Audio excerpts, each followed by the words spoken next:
Chaque samedi, la matinale du Monde vous propose un choix d'émissions et de podcasts à redécouvrir en différé.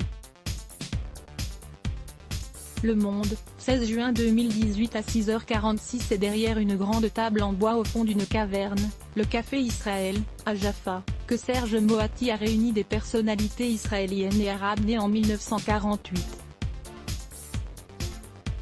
Chacun donne ses impressions sur les événements qui ont marqué l'histoire tourmentée d'Israël, de la déclaration d'indépendance en 1948 aux années Netanyahou. Les paroles recueillies sont portées par des images d'archives ainsi que par des photos personnelles. Si le réalisateur veut montrer qu'il comprend tout le monde, il tient à ne froisser personne du côté israélien, ayant recours à quelques précautions sémantiques. Non content de dialoguer avec les uns et les autres, Serge Moati les réunit à l'occasion d'un déjeuner au Café Israël, préparé par la cuisinière israélienne arabe Miassar Seri. Placé au milieu de la tablée, dans une mise en scène rappelant curieusement la scène, le journaliste invite ses convives à parler de leurs tragédies respectives. Ces moments fraternels accentuent le caractère mélancolique qui habite ce film. Antoine Flandren. Il était une fois, Israël, de Serge Moati, fr. 2018, 55 minutes. Sur France.tv. Brigitte Macron, entre transgression et tradition. Du coup de foudre entre l'élève de terminale et la professeure de lettres, mariée et mère de 3 enfants, à leur ascension politique fulgurante jusqu'au sommet de l'État. Virginie Laïnard revient sur le parcours de la première dame et tente de cerner sa personnalité. Une première dame qui, fonction oblige, joue ici la grande muette. Dommage, car on aurait aimé l'entendre sur les 2 piliers qui la constituent, selon la réalisatrice, la tradition et la rupture moins, et qui formule une image complexe, sinon paradoxale, de cette femme. L'intérêt du film réside moins dans le récit que dans l'analyse que font les différents intervenants, journalistes, biographes, historiens, de l'histoire d'amour atypique qui lie les Macron.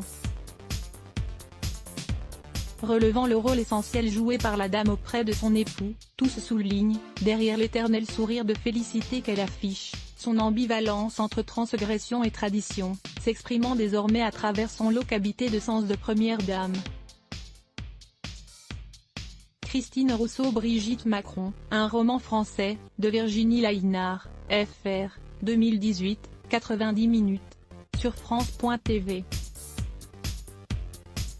Des tomates et du jambon, pas si bio. Surfant sur la mode du bio, dont le marché a représenté 8 milliards de chiffre d'affaires en 2017 moins, les géants de la grande distribution ne cessent d'ouvrir leurs rayons à ces produits, misant sur des prix toujours plus bas. Mais que vaut réellement ce bio low cost?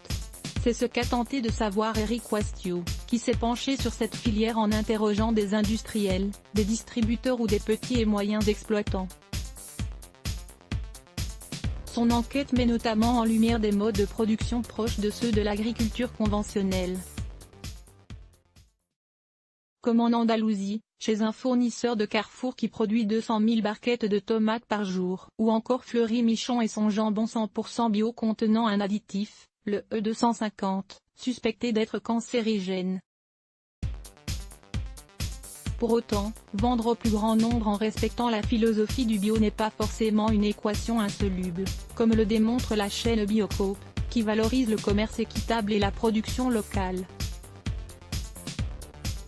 Émilie me dit la face cachée du bio low cost, d'Eric Wastio, fr. 2018, 51 minutes, sur France.tv.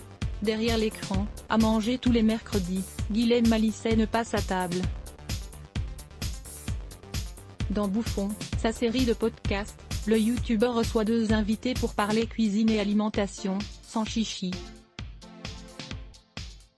Celle que l'on goûte, que l'on grignote ou que l'on dévore, seulement avec les yeux. Ainsi, l'animateur consacre 3 de ses émissions à la cuisine filmée. Pour l'épisode introductif, il a reçu Paul Lacoste et Véran Frediani, réalisateurs de documentaires culinaires, qui expliquent leur rapport à la nourriture, mais aussi au son et à l'image. Une sorte de making-of audio en somme. Dans le deuxième volet, on parle émission télévision avec Olivier Roger, historien de formation, et Philippe Jacquin, ancien candidat de Masterchef, qui raconte les coulisses du show culinaire. Au menu, des conversations savoureuses où les anecdotes croustillantes se mêlent aux considérations sociétales et culturelles, car la cuisine véhicule bien des clichés sur les écrans. Petit bonus, tous les restaurants évoqués par les intervenants sont répertoriés dans le descriptif de l'émission. Camille Anglade Bouffon, émission animée par Guilhem Malissène. À écouter sur Nouvelles Écoutes.